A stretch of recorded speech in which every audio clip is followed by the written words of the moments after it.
So it's been revealed in the build-up to the United States Grand Prix that Red Bull have changed their car. They've made alterations to their car after speaking with the FIA. Now, why they've done this is anybody's guess. We'll get into the specifics of what's happened here, but just reading this, I've not actually read the article yet, the actual press release, but this is usually, when they do this, it's usually because basically there's something that's potentially illegal in the car that could end up getting some kind of penalty, or worse, the disqualification. Now, there has been a lot of scrutiny on both the McLaren and the Mercedes in recent weeks due to their flexible front wings and alleged mini DRS systems and stuff like that on their cars, but specifically for McLaren, actually, the mini DRS thing. But they've made the changes to their car, at least in McLaren's case with the mini DRS. Those front wings, I still believe, are being monitored and everything, but Red Bull now, interestingly, have had to make changes to their car. So let's have a look at what's happened here. Full article on the BBC Sports. Shout out to Andrew Benson for covering this. Red Bull have confirmed that they are to make changes to their car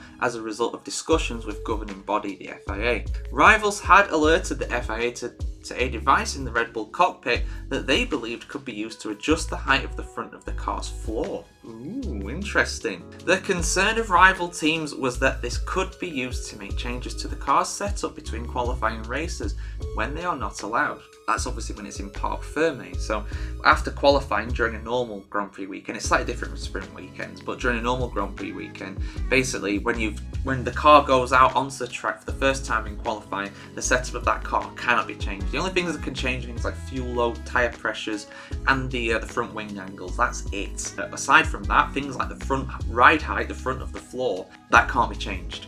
So let's have a look at this. The concern of rival teams was that this could be used to make changes to the car setup between qualifying races when they're not allowed to. A Red Bull spokesperson told BBC Sport, yes, the device exists, although it is inaccessible once the car is fully assembled and ready to run. Just like Benetton's option 13. Not sure I believe that. In the numerous correspondence we have had with the FIA, this part came up and we have agreed a plan going forwards. F1 teams are forbidden from making changes to the car setup apart from the front wing angle from the start of qualifying under what are known as parc fermé regulations. There's a bit more they can change other than that, but Benson just goes over that. The part in question that could be adjusted was the so-called bib or T-tray, which is the front of the floor in the middle of the car. An FIA statement said any adjustment to the front bib clearance during parc fermé conditions is strictly prohibited by the regulations. While we have not received any indication of any team employing such a system, FIA remains vigilant in our ongoing efforts to enhance the policing of the sport. As part of this, we have implemented procedural adjustments to ensure the front bib clearance cannot be easily modified. In some cases, this may involve the application of a seal to provide further assurance of compliance. Red Bull's Drivers' Championship leader Max Verstappen said the changes to their car would have no impact on performance. Verstappen says, for us, it was just an easy tool. When the parts were off, it was easy to adjust, but once the whole car is built together, you can't touch it. So for us, it doesn't change anything. When I read it, I was thinking about the other teams doing it. Then I found out that it was related to our team.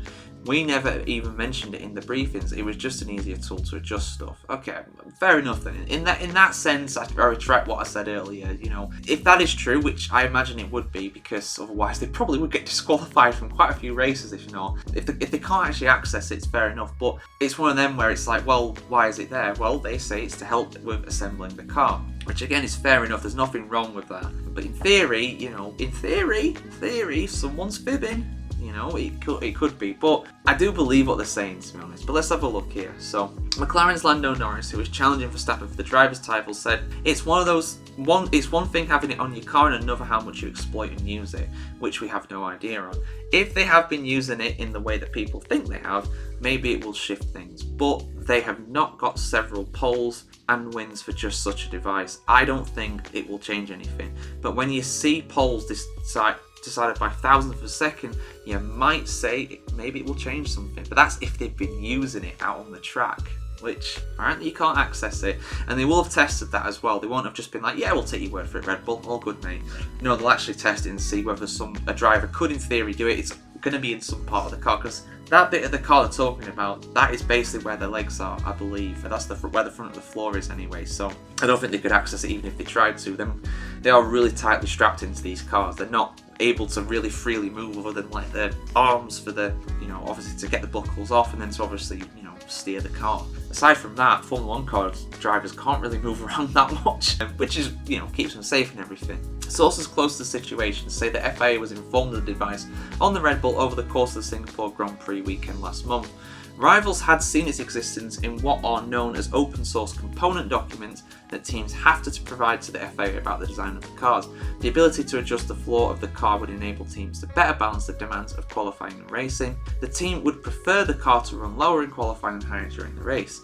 The F1 season resumes at this weekend. Alright, okay, yeah, all good on that. So it seems very much like something that, in theory, because it is designed to do that, it could adjust the ride height of the front of the floor, the T-tray, but the drivers can't use it once the car is actually assembled. The mechanics, by the sounds of what they're saying, also can't use it while the car is assembled, and the car will not be taken apart, ideally, unless you're taking your car out of part firmware regulations. And obviously things like that will be obviously tested during scrutineering. If that has changed for whatever reason, when compared to the start of qualifying as to the end of the race, then they'd be disqualified for it. The FIA doesn't mess around on these things. When it comes to these kinds of infringements, we saw it with George Russell, we saw it with Charles Leclerc and Lewis Hamilton last season at the US GP as well.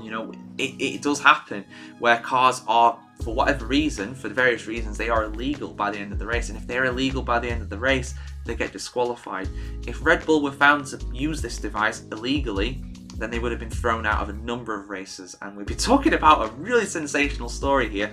But as it is, they're just covering their bases, saying, look, we know about it, we understand why you want it banned, we're going to ban it. So that's what it is. So I don't think it's going to affect car performance like they're saying. I don't think they've used it illegally, but it's one of the things where it's like, well, in theory, you could, but they didn't. And there's no proof they did, so that's probably going to be the end of it. So it's not Red Bull cheating, it's not this big scandal or whatever, it's just something to make the mechanics' lives easier, because at the end of the day, if you're making their lives easier, you can repair cars quicker, and it can make the difference between not making qualifying and making qualifying if you have a bad, crash in practice, or in qualifying if you have a bad crash there and you're trying to get the car ready for the race. If the mechanics are more fresh because they've been working less time, then it's all good. So what do you guys think? Are Red Bull cheating? Have they been caught out? Let us know your thoughts in the comments below. As always, like, share, comment, subscribe, and ring the bell as well, and we'll see you very soon.